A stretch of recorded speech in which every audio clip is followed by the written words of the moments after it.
c'est parti. Alors, bonjour Chadili, tu es une créanote et coucou, tu as bien voulu faire une interview, témoigner de ton expérience en art journaling et ce que t'apporte l'univers de l'âme du féminin. Et nous en dire aussi un peu plus, partager ton expérience en fait dans cette pratique. Alors, peux-tu nous expliquer comment déjà tu as découvert l'art journaling, l'art journal? Est-ce que c'était une révélation? Alors, l'art journaling, j'ai découvert ça grâce au bullet journal à la base. Je me suis mise là-dedans il y a à peu près un an.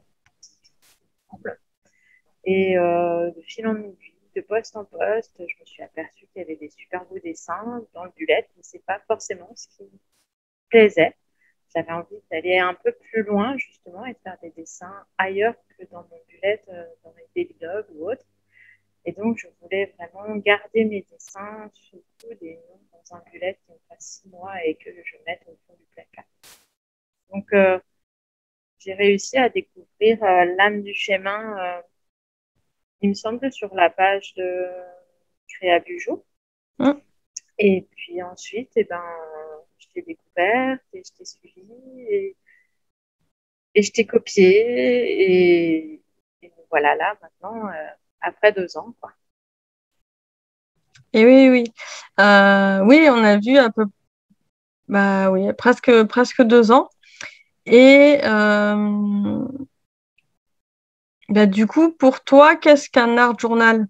Parce que là, tu as parlé de bullet journal. Alors, on rappelle pour les personnes qui ne connaissent pas, le bullet journal, c'est un carnet. Donc, on reste toujours dans l'univers du papier, de la papeterie, mais c'est un carnet qui a pour objet de s'organiser, de se vider la tête et d'améliorer du coup son quotidien par l'organisation.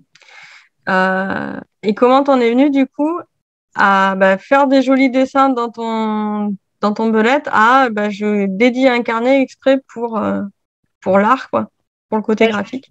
je me suis rendu compte que justement, en dessinant et en me lâchant, même si je faisais de la reproduction ou quoi, ça me permettait de me vider tout autant la tête que mon bullet qui pouvait me décharger de ma charge mentale, de tout ce que j'avais en tête. Ça pouvait me permettre d'avoir un temps vraiment de création pour moi où je ne pensais à rien d'autre et c'était que moi avec ma feuille, mes dessins, mes collages, ma peinture, enfin, avec tout ce que je pouvais avoir à portée de main, quoi. Ça, c'est génial ce que tu nous dis. Donc, ça t'apporte un bien-être comme le fait de t'organiser, quoi. C'est ça. Je prends, quand ma charge mentale est trop lourde, j'ai besoin d'un petit moment pour moi, et ben, je vais me mettre sur mon bureau et je vais faire une page complète, ou juste un petit tripouillage à droite, à gauche sur un dessin qui est déjà fait et que je me dis, tiens, il manque quelque chose, donc je repasse par-dessus. Et voilà. Je glisse du coup sur ton processus. Est-ce que tu es régulière dans ta pratique? Qu'est-ce que tu utilises? Alors, j'essaye, oui, enfin, je pense peut-être pas tous les jours, parce que en tant que maman de 2 ados, bah, des fois, j'ai pas le temps.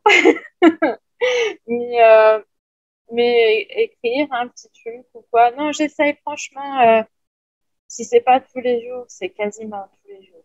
Franchement, j'essaie de faire un petit bout de dessin. Si c'est pas dans l'art journal, ça va être dans bullet. Si c'est pas, mais il y aura quelque chose de fait parce que j'ai découvert ça maintenant plus dans la pratique quotidienne depuis un an. Et depuis un an, je m'éclate là-dessus à me dire, tant pis, quoi, le regard de mon mari ou de mes enfants pendant que je dessine un mouton, je ne sais trop quoi, bah tant pis.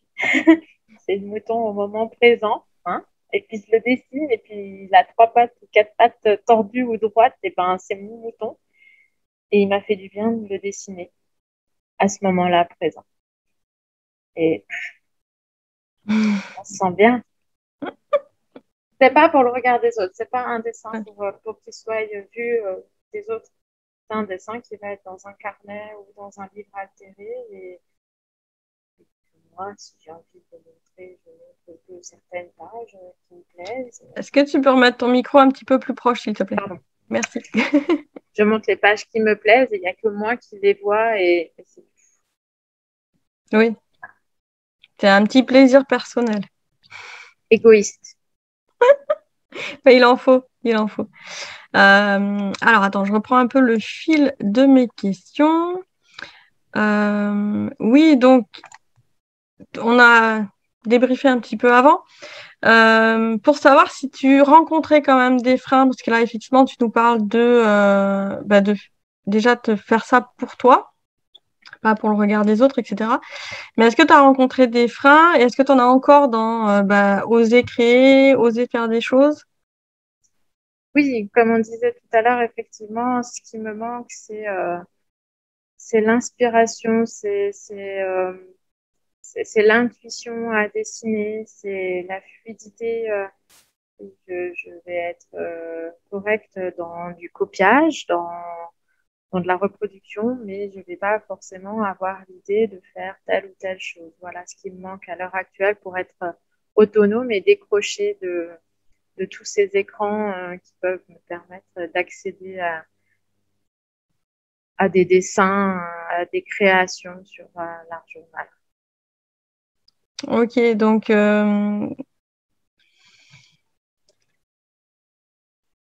oui, tout à l'heure, je t'ai posé la question, c'était est-ce que, enfin, comment tu te verrais sans ces freins-là, en fait? Si tout était parfait, qu'est-ce qui se passerait, en fait? Ah, je pourrais m'éclater à 100% dans mes dessins. Effectivement, ce serait vraiment une part, un moment pour moi à 100% avec moi-même et à 100% en lâcher prise. Parce qu'à l'heure actuelle, je lâche prise, mais pas entièrement, puisque je vais essayer de reproduire ou c'est grâce à une photo, une capture d'écran que j'ai pu faire, d'un dessin que j'ai pu voir ou une forme que j'aimerais essayer de reproduire. Donc oui, j'ai toujours un support en dessous, en fait, un écran et je veux plus des écrans. Et donc j'aimerais vraiment, sans quitter des créanotes, évidemment, mais je voudrais plus avoir affaire à trouver des idées grâce à une dictée de page, un prompt, grâce à un dessin que j'ai pu voir de quelqu'un qui a pu faire telle ou telle chose. J'aimerais que ce soit plus automatique, plus autonome, plus fluide. Voilà, gagner en autonomie et bah, du coup, qu'est-ce que t'apporte l'univers de l'âme du féminin, le groupe des créanotes, parce que tu es très active dans le groupe des créanotes. Merci beaucoup. Et j'aime beaucoup ce groupe parce que c'est tout en bienveillance, c'est tout en partage. Il y a pas de méchanceté. Alors effectivement, on peut avoir des idées des unes, des autres. Et, et je veux rester, oui, sur ce groupe et ça m'apporte beaucoup, effectivement, parce que ben, on pioche des idées, des techniques, on apprend parce que j'apprends beaucoup. Hein, j'apprends la technique du tamponnage, des encres, je découvre du matériel. Il y a 2 ans, j'étais partie sans tout ce matériel-là et maintenant j'ai un bureau qui est rempli avec des encres, des feutres, des aquarelles. Et j'aimerais pouvoir tout mettre sur une page d'un coup, fluide. Oui, tout. Ça va venir, ça va venir. Et d'ailleurs, tu me disais tout à l'heure, le top, c'est aussi de pouvoir échanger sur, OK, on a créé une page, mais de pouvoir échanger sur le matériel qu'on utilise. Alors, pas tant pour se dire qu'il faut tout, avoir tout sur tout pour pouvoir créer et se lancer dans son art journal, mais pouvoir échanger justement sur les techniques et comment on peut faire telle chose, parce que bah, avec certains types de matériel, ça nous permet tels effets.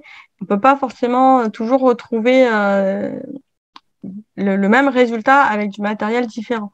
Donc c'est bien de pouvoir le comparer et dans le groupe des créanotes, c'est vrai que c'est l'endroit idéal pour ça.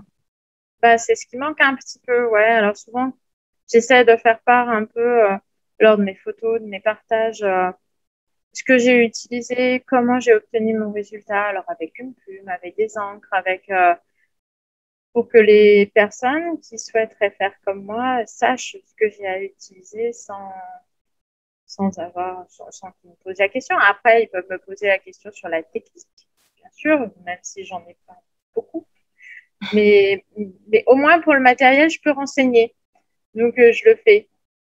Parce que un woody, ça peut être un néocolore. Parce que un feutre à l'eau, ça peut être une autre marque de feutre à l'eau. Parce que, je sais pas, une peinture à l'huile, même si je l'utilise pas, ça peut être une autre marque de peinture à l'huile, mais ça reste la base de la peinture à l'huile ou de la peinture acrylique ou du feutre à l'eau, quoi. Et puis, du coup, des encres. Oui. Bah, et après aussi, tu dis que tu n'as pas beaucoup de techniques, mais mine de rien, bah, quand on a plusieurs matériels comme voilà, l'aquarelle, on va pas le travailler de la même façon que la peinture acrylique ou que le woody. Et bah, rien que d'avoir, il n'y a pas besoin d'avoir 10 godets d'aquarelle ou 50 couleurs de peinture, mais d'avoir un petit peu de chaque, finalement, bah, ça permet aussi de s'approprier la matière et après de développer aussi sa propre technique avec l'expérimentation. Oui. Oui, et puis on peut faire pas mal de. On n'a pas forcément besoin de plein de couleurs. On peut faire pas mal de mélanges. Et les mélanges sont tous différents. Même si on veut reproduire un rose avec un bleu, et ben on n'aura pas le même rendu d'un jour sur l'autre parce qu'on n'aura pas mis la même quantité de rose ou de bleu. Et du coup, sur l'art journal, sur notre page ou notre livre altéré, et ben on aura un fond, peut-être, si c'est pour l'aquarelle ou autre, un fond qui sera complètement différent. C'est ça qui est magique aussi, c'est oui, on reproduit. Oui, je reproduis à l'heure actuelle, oui. Mais forcément, je reproduirai pas ton sur ton ou la même pétale de fleurs qu'un tel ou un tel parce que j'aurais pas eu le même matériel, j'aurais pas eu le même feutre, pas la même couleur d'aquarelle. Donc sur la forme, c'est à peu près le même, mais c'est le mien, différent, d'une autre couleur. Et tu as aussi un challenge que tu aimes bien, c'est la dictée de page. Ah oui, oui. Et qu'est-ce que ça a fait pour toi, la dictée de page? Eh ben, la dictée de page, ça nous fait sortir de notre zone de confort, en fait. Ça nous permet d'aller chercher plus loin grâce à un mot ou une expression et de la transférer sur le dessin. D'aller chercher plus loin que le bout du nez. Et c'est génial parce qu'on ne sait pas où on va aller, on sait qu'il faut remplir. Pour ma part, je le fais la dictée de page sur un livre altéré en double page. Donc, c'est des gros livres que je prends. Donc, il y a quand même de quoi remplir. Mais il faut remplir toute cette page-là. Et puis, attendre quand on a un bisou qui arrive en dictée de page en J5. Et ben, faut caler un bisou en J5. Et ben, c'est compliqué des fois. Alors, il y en a certains qui vont prendre peut-être des lèvres d'un magazine. Et bien moi, j'ai pour idée de prendre mon rouge à lèvres et d'en tartiner partout et de faire plein de bisous sur ma page. Donc oui, c'est rigolo. Et pour peu que le rouge à lèvres il ait une petite odeur, et ben ça met de l'odeur dans le livre altéré. Donc ça éveille ton imagination finalement. Là où tu disais ça me bloque, ça te permet de débloquer et tu trouves comme ça des éléments pour le moment sur Internet qui, bon, peut-être petit à petit vont te permettre de débloquer et de prendre de la distance par Ah rapport oui, à ce que tu vois et ce que tu reproduis. j'aurais jamais eu l'idée d'utiliser une fourchette pour faire des dessins. Hein. Les dents d'une fourchette, qui utilise ça? Bah Marie, voilà, voilà. Et après, on teste et c'est vachement génial parce que ça fait des lignes vachement parallèles ou des petits dessins qui sont super rapides. Non, on découvre des choses, quoi. J'ai pris les roues d'un camion de mon fils que j'ai mis dans la gouache et que j'ai roulé sur un livre altéré. C'était top. Oui, elle Fallait a pas le osé. dire. Ah, moi, j'adore, c'est que, bah, quand je t'entends, tu me dis oui, mais je suis bloquée, j'ai pas d'imagination, mais tu oses plein de choses. Tu as osé prendre un petit camion dans la chambre de ton fils et faire des traces de pneus là où je pense que tu as dû lui dire 100 fois dans sa jeunesse, ne fais pas de traces dans la maison. S'il avait rangé son petit camion, je l'aurais pas utilisé. Ah, ben voilà. Donc c'est bien d'avoir des choses qui traînent. C'est créatif. C'est créatif. Ça fait marcher l'imagination de maman. C'est beau, hein? C'est peut-être pour ça que j'ai autant d'imagination. J'ai 2 hommes qui rangent rien. Oh, Non, je suis méchante. S'ils rangent, il faut juste que je leur signale qu'il faut ranger. ça faut aider. Oui, voilà, il faut amorcer, c'est toujours pareil. On amorce et après, ils le font. Donc, il faut être moteur. Euh, Dernière petite question, c'est avec quoi prends-tu le plus de plaisir dans ta pratique? Hum, j'ai découvert les encres écolines et c'est vrai que j'aime bien fourrer de l'encre partout. Parce que autant ça fait un fond de page rapide, de couleurs aléatoires, si on a mis plus ou moins d'eau sur la même page, le fond est pas entièrement uniforme, contrairement à de l'acrylique. L'acrylique, on va peinturlucher la page et puis ce sera tout uniforme. Alors que là, l'encre, eh ben, on repasse dessus, bah, le trait va être plus foncé, ou on a remis de la couleur, mais pas assez d'eau, et la page, elle est différente. Et je trouve qu'en fait, on ne se salit pas trop les mains, mais qu'on a un rendu génial, aussi bien sur l'écriture, parce que j'utilise la petite plume en vert, aussi bien sur l'écriture que au pinceau ou avec une paille en faisant des giclures. Non, c'est liquide, alors à diluer encore plus ou pas suivant les souhaits, hein. Mais je trouve que l'encre, c'est rigolo. Le mélange, en plus, on peut mélanger nos couleurs. Non, j'aime bien en ce moment, ce serait les encres écolines. Et les feutres, j'aime bien les feutres à l'eau où je peux diluer un petit peu. Je mets sur un bloc acrylique, je dilue mon feutre avec de l'eau et je récupère cette couleur. Mais c'est pas forcément uniforme. Souvent, le feutre, on va avoir deux couleurs qui vont apparaître au séchage, alors que les collines, c'est de la qualité et c'est vraiment, on n'aura vraiment pas de couleurs qui apparaîtront, on n'en aura qu'une, plus ou moins foncée, comme je disais avec l'eau. Et j'aime bien. Ah, c'est la magie des encres liquides. C'est hyper vivant, c'est organique en fait quand on les mélange et quand on fait des surcouches par-dessus. Et puis là, sur le coup, c'est lâcher prise totale. On contrôle pas vraiment. Quand bien même on choisit les proportions d'encre avec l'eau pour diluer, pour choisir ses teintes, on maîtrise pas la façon dont ça va se mélanger et interagir entre elles, les encres. C'est ça qui Et est magique. avec les papiers, les supports qui sont Ouais. différents, qui pompent différemment l'encre et tout. Et c'est vrai que le rendu, même d'un papier à l'autre, peut être complètement différent. Ah, c'est génial. Faut essayer. Non, je connaissais pas. Je Eh connaissais oui. pas l'encre. Il me semble que je les ai achetées pour Noël. Donc, ça fait quoi? Ça fait 8 mois que je les utilise. Et ah ouais, c'est un régal. Et si tu avais un mot à dire aux créanotes qui regardent cette vidéo? Continuer.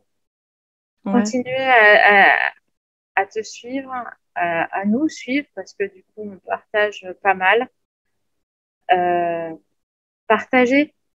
Partager aussi, parce que si personne partage, et ben, on découvre pas ce que les autres font, chacun dans son coin. Et puis, le groupe, il vit pas. Et puis, on s'amuse pas à découvrir les choses des autres, le matériel des autres. Je dis pas qu'il faut faire fumer la carte bleue à Chérie tous les mois, hein, ou toutes les semaines. Enfin, moi, ça fait un temps passé, mais il faut pas dire non plus, hein.